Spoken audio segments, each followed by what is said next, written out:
윤석열 대통령 취임 100일을 맞이해서 기자회견이 약 50분간 그 정도 있었습니다. 처음에 윤석열 대통령이 모두 발언을 약 20분간 하고 그 뒤로 기자들과 질의응답을 약 30분 넘게 가졌습니다. 여러분은 어떻게 보셨습니까? 방금 저희 이제 그 논설위원실에서도 회의를 했고 또 저희 11시 김광일쇼 제작진들하고도 얘기를 나눴고 또 제 스스로 가진 느낌 이런 것들 말씀을 드려보겠습니다. 뭐랄까요? 그 윤석열 대통령은 시간이 흐를수록 어떤 변화된 그런 모습을 보이고 있다. 그러니까 제가 봤을 때는 그 기자회견 또는 기자들과의 질문 응답이 이 작년에 대통령 선거 기간 동안 또 올해 취임 초에 비해서 매우 안정돼 있다. 그리고 어떤 질문에 대해서도 어떤 방식으로든 국민들이 크게 염려하지 않는 선에서 대통령 본인의 생각을 매우 조리 있고 잘 요약된 형태로 답변을 했다. 일단 그렇게 보겠습니다. 그러니까 야당이든 또는 야당을 지지하는 그런 국민들이 보았을 때 그 내용 자체에 대해서는 어떤 불만이 있을는지 몰라도 전체적으로 1시간 가까이 진행된 기자회견에서 대통령이 국민들께 보여주는 그 모습으로서의 안정감, 이것은 역대 어떤 대통령보다도 더 확실하게 각인된 것이 아닌가 그런 생각을 했습니다. 그 대통령이 서울 용산에 있는 대통령실 그 1층에 기자실 즉 브리핑룸이 있습니다. 거기에서 이제 대통령 등 뒤로 취임 100일 대통령에게 듣는다. 뒤에 이제 그런 걸 하면서 강인선 대변인 이 사회를 진행을 했고 윤석열 대통령이 10시 정각에 조금 더 지난 시각이었나요? 이제 모두 발언을 시작을 했습니다. 윤석열 대통령이 처음 시작할 때 기자들하고의 대면이기 때문에 기자들을 위한 그런 이야기도 첫 마디를 꺼내더군요. 안녕하시냐 이제 이런 얘기도 하고 여러분과 마주 앉게 됐다. 여러분도 새로운 환경에 적응하느라 고생 많았다. 내가 대통령으로서 기자 여러분이 불편이 없도록 잘 챙기겠다. 이제 이런 부분이 괜찮더라고요. 그러니까 물론 기자들은 국민 전체를 대표해서 그 국민들께서 시청자들께서 독자들께서 궁금해하시는 것을 대신 묻는 그 직업을 가진 사람들이지만 이제 그런 큰 차원에서의 얘기를 잠시 내려놓고 그냥 대통령이 스스럼 없이 무람없게 이 기자들한테 요즘 고생들 많으시죠? 새로운 곳에서 새로운 환경 적응하느라 고생 많으시죠? 내가 불편 없게 챙겨드릴게요. 뭐 이런 좀 그런 식으로 이제 이야기를 시작했습니다. 그동안 숨가쁘게 달려와서 지난 1년 동안 어떻게 지나왔는지 잘 모르겠다 이런 뉘앙스로 말씀을 꺼낸 다음에 그러나 지난번에 휴가 기간 동안에 지난 1년 그러니까 취임 뒤 100일뿐만이 아니라 검찰총장직을 떠나고 국민의힘에 입당을 하고 정치 선언을 하고 그다음에 국민의힘 대통령 후보가 되고 그 후보가 8명에서 4명으로 4명에서 1명으로 줄어드는 그 모든 과정을 이제 되새겨 보건데 그것을 지난 1년 동안을 되돌아보는 시간을 가졌다. 이런 얘기까지 하면서 이제 얘기가 시작이 됐습니다. 그러면서 국민들로부터 응원도 있었고 질책도 있었다. 그리고 폭우가 쏟아진 뒤로 고통과 피해가 커서 아무튼 일상 복귀 피해 지원에 최선을 다해 왔다. 뭐 이렇게 얘기를 했습니다. 이제 그러면서 윤석열 대통령의 그 모두 발언 20분 동안의 얘기는 주로 이렇게 요약을 하면 됩니다. 이제 곳곳을 다 짚어가고 있었습니다만 한마디로 요약하면 국민 여러분, 저는 지난 100일 동안, 지난 석 달 열흘 동안 이런 일을 해왔습니다 라고 보고하는 내용이었습니다. 그러니까 국민 보고 대회, 국민 보고의 시간, 뒤에는 대통령에게 듣는다 이렇게 써놓기는 했지만 뭐 그 비슷한 차원이겠습니다만, 이제 그 대통령으로서 지난 100일 동안 해왔던 일을 하나씩 하나씩 차근차근 짚어가는 이제 그런 모두 발언이었습니다. 첫 번째, 뭐 세계 경제가 불안정성이 확대되고 그러자 이제 윤석열 정부는 거기에 체계적으로 대응을 하고 민생 경제를 살리고 미래의 먹거리를 챙기는, 그래서 산업 고도화를 위한 미래 전력 산업을 육성을 해왔다. 이제 이렇게 얘기를 했습니다. 첫 번째로는 소주성 얘기를 했습니다. 윤석열 대통령도 그걸 소득 주도 성장이라고 하지 않고 그냥 소주성이라고 해버리더군요. 소주성 이렇게 줄여서 얘기를 해도 이제 뭐 저기 무슨 뜻이야 하실 분이 거의 없으시기 때문에 대통령은 그냥 소주성. 그 잘못된 정책을 폐기를 했다. 이제 그러면서 민간 주도 경제 성장을 매우 많은 시간을 할애해서 강조를 했습니다. 그래서 민간 그리고 자유 성장, 경제 성장이라고 하는 것은 경제의 몸집을 이렇게 키워나가는 것은 정부가 하는 것이 아니라 민간 기업이 하는 것이다. 소득 주도 성장 무슨 헛소리냐. 끝. 이미 우리는 선언을 했다. 이제는 민간이 하고 민간이 자유롭게, 자유라는 말을 어제도 많이 강조를 했고 오늘 또 역시 자유라는 말을 강조를 하고 있는 겁니다. 자유, 민간의 자유.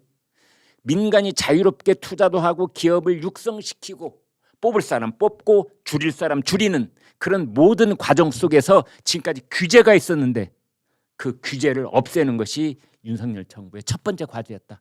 어떻게 해왔느냐? 1,400건의 규제를 개선하는 중이다. 그중에서 140건은 이미 법령 개정으로 개선을 했다. 그리고 703건을 개선 조치 중이고 그러한 일을 하기 위한 전략회의를 제가 직접 주재하고 있다. 이런 보고 얘기를 했습니다.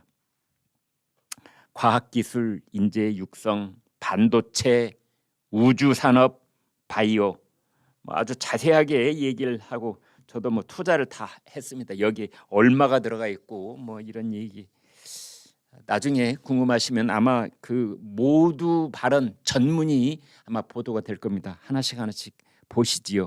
탈원전 얘기도 했습니다. 그러니까 맨 앞에는 소득주도 성장이 아니라 민간주도 성장이다 라는 걸 다방면에 걸쳐서 다 이 얘기를 하고, 두 번째는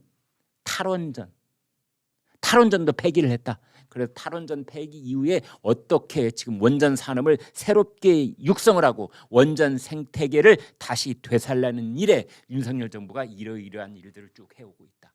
그리고 나는 세일즈맨이 돼서 나토 정상회담 때 갔을 때처럼 밖에만 나가면 내가 우리나라 원자력 발전 산업을 수출하기 위해서 갖은 노력을 다 해오고 있다라는 말로 또 얘기가 나왔습니다. 그 다음에 첫 번째는 소주성 폐기, 두 번째는 탈원전 폐기, 우리의 원전 산업의 재육성, 생태계의 복원 이런 걸 얘기했다면 세 번째로는 노사 문제. 이것도 아주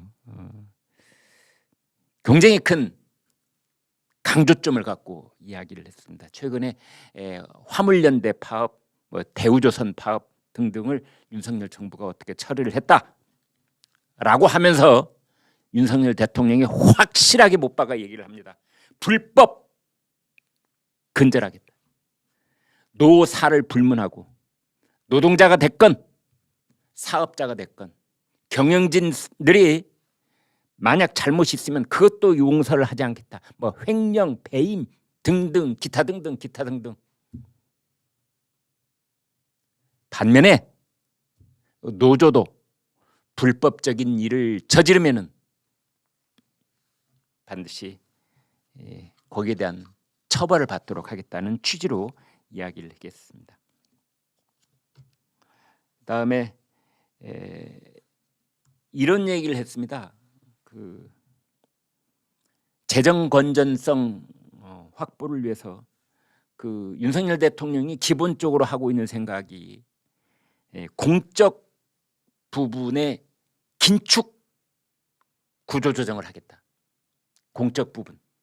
대통령실이면 대통령실, 중앙정부 부처면 중앙정부부처, 공공기관이면 공공기관 또는 지방 지역별로 국가가 관리하고 지역 단체가 관리하는 그런 어떤 공공시설이나 조직이나 인원이나 이걸 아무튼 긴축 구조 조정을 하겠다.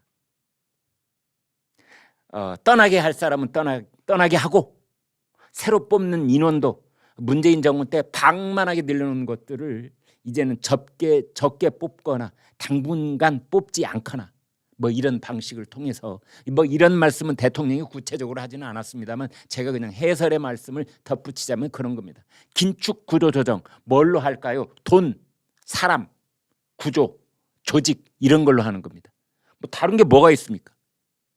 사람도 더 이상 확대하는 걸 일단은 멈추고 점차적으로 은퇴를 한다든지 뭐 이런 방식으로 조금씩 줄여가는, 뭐 충격적으로 줄이지는 않겠죠. 그렇죠? 이제 거기에 사람을 줄이면 자연적으로 돈이 줄어드는 거고 예산이 사람과 예산이 줄어들면 그렇습니다. 이제 차츰 조직도 축소가 되는 거고 이제 그런 방향으로 가겠다. 그래서 건전 재정에 관한 이야기를 또 대통령이 했습니다. 그러면서 새로 생긴 돈이 있을 거 아닙니까? 가령 600조를 쓰는데 지금까지는 공공기관의 방만 운영에 들어간 돈이 많았다면은 그것을 줄이면 돈이 남을 거 아닙니까? 600조 예산은 그대로 있는데 그것을 서민과 사회적 약자를 두텁게 보호하는 데 쓰겠다. 그런 얘기도 했습니다. 그다음에 집값 얘기도 했습니다. 부동산 폭등을 어떻게 안정시켰다라는 얘기도 있고 할 때는 세 가지 원칙을 지켜나가겠다. 우리는 세 가지 원칙이다. 첫째 자유, 두 번째 인권, 세 번째 법치.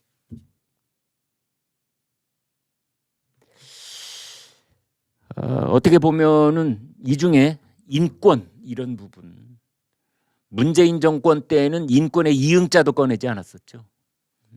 문재인 정권의 그 지지 세력인 좌파 시민단체들도 그들의 제일 목표로 삼아야 되는 북한 주민들의 인권에 대해서 입도 뻥끗하지 않았던 겁니다.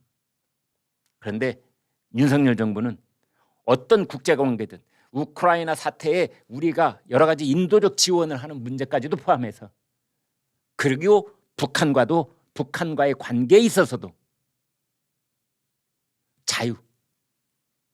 자유라고 하는 국제적으로 보편타당한 가치를 그 나라가 지키고 있는 나라인지 그걸 깡그리 무시하고 있는 나라인지가 우리가 그 나라와 관계를 맺는 데 있어서 첫 번째 원칙이다 이런 뜻입니다. 가령 우리가 동맹을 강화하고 연대를 강화하고 솔리다리테를 하는 데 있어서 중국이냐 미국이냐 일본이냐 북한이냐 뭐 이런 문제가 발생을 할 때 그때 우리 윤석열 정부의 원칙은 그 나라가 자유민주주의 국가냐 아니냐 이걸 먼저 보겠다 이런 뜻입니다. 뭐 한미동맹 강화도 얘기를 했고 한일 관계 정상화도 얘기를 했고 뭐 아무튼 이렇게 차근차근 얘기를 해 나갔습니다. 그래서